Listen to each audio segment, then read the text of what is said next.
रहमानुर्रहीम। अस्सलाम वालेकुम। मेरी बड़ी खुशबख्ती और खुशकिस्मती है कि मैं दोबारा हाज़िर खिदमत हूँ अपने पीर कामल, अपने उस्ताद कामल और मेरे शेख पीर सैयद मुनव्वर हुसैन शाह साहब, उनकी बारगाह में मैं हाज़िर हूँ। ये मेरे लिए बड़ी खुशकिस्मती की बात है।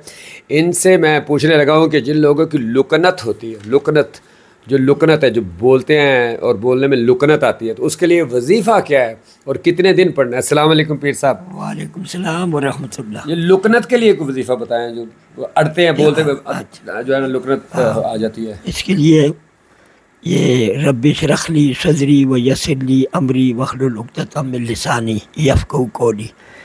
इससे पहले भी 11 दफ़ा दुरूशी पढ़े, ठीक है, दरमियान में 11 दफ़ा ये पढ़े, ठीक है, और उसके बाद आखिर में फिर 11 दफ़ा दुरूशी पढ़ करके ये कितनी दफ़ा पढ़ना है रब्बि इश्रह ली सदरी? इसको 7 दफ़ा पढ़ सकते हैं, 11 ही पढ़ सकते हैं। और इसके लिए वज़ू होना ज़रूरी है कि बगैर ना, या कुरान खोल कर पढ़ना है तो फिर तो वज़ू होना जरूरी है। कुरान खोल के पढ़ना तो वज़ू है, और अगर ज़ुबानी पढ़ना है तो वज़ू की बगैर वज़ू पढ़। तो ये कितने दिन तकरीबन पढ़ लें जब तक लुकनत सही नहीं हो जाती? पढ़ते रहे और वक्त मुकर्रर है कि बस जब भी ना जिस वक्त रोज़ाना एक दफ़ा ही बस पढ़ना है, एक दफ़ा ही लुकनत सही हो जाएगी इससे इंशाअल्लाह। तो सुना आपने, जिसके भी लुकनत है, ज़ुबान में लुकनत है, तो पीर साहब ने फरमाया कि अव्वल आकर 11 मरतबा दुरूद इब्राहीमी पढ़ के ना 7 दफ़ा पढ़ना है रब्बि इश्रह ली सदरी व यस्सिर ली अमरी वहलुल उक़दतम मिन लिसानी यफ़क़हू क़ौली। 7 दफ़ा तो ये पढ़ते रहे।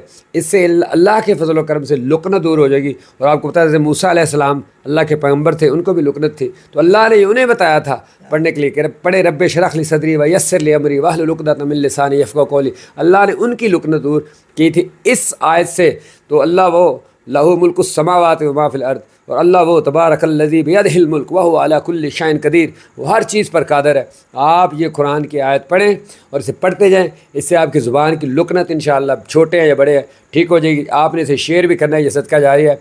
और अगर आपने पीर साहब से बात करनी है तो मैं उनके खलीफा, उनके बेटे हैं, उनका नंबर मैं दूँगा।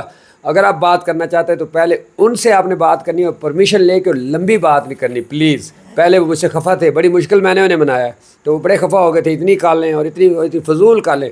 तो आप दिल में अपनी बात रखें, जो भी रखें, वो उनके बेटे हैं, उनसे आप पहले बात करें। वो आपका टाइम इनके साथ अपॉइंटमेंट लेके तो आपकी इंशाअल्लाह ताला इनसे बात भी करवा देंगे, दुआ भी करवा देंगे। Thank you very much for watching and sharing.